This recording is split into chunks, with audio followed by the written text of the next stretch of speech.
हिजोभन्दा आज झन् धेरै फाटेको म देख्दैछु। यति ओरसम्म चर्किएको थिएन यो ठाउँ। यस्तो भङ परेको छ।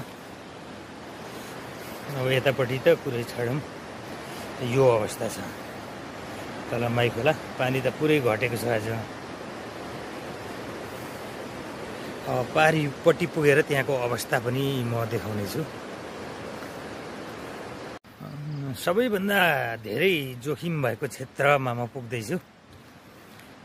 यहीँबाट तारहरू राखेर सडक अवरुद्ध नजान सचेत गरिएको छ।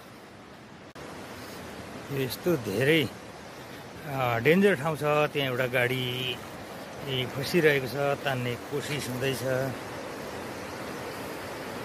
यो माइखोला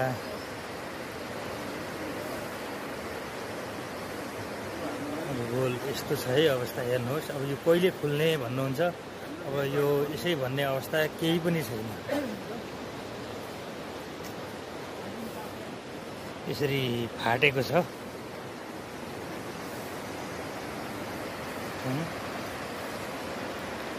माइखोला यस्तो छ।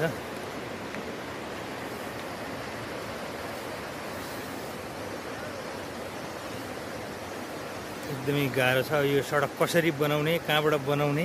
अब यो तल्लो स्टेप छ, त्यहाँदेखि त्यो चाहिँ खोलामै पुगेको छ। त्यहाँ अब यहाँबाट मैले देखाउन सकिनँ।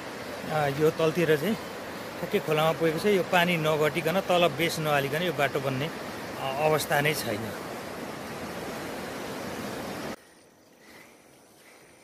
यसरी सामान वारिपारी गर्नुपर्ने अवस्था छ।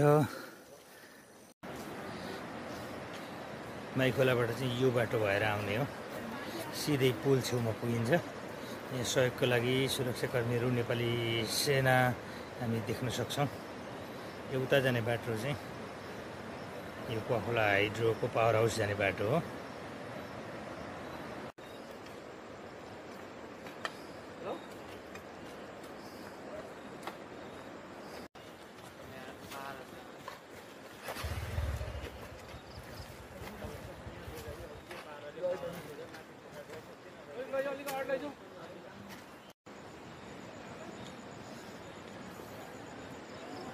नेपाली सेना, सशस्त्र प्रहरी, नेपाल प्रहरी पनि यो विपद उद्धारमा सक्रिय छन्। यो सडक खुलाउन हामी ठाउँ ठाउँमा उहाँहरूलाई नै भेटिरहेका छौँ।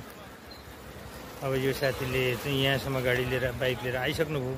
अब यस्तो अप्ठ्यारोमा पनि उहाँहरू तारिरहनु भएको छ।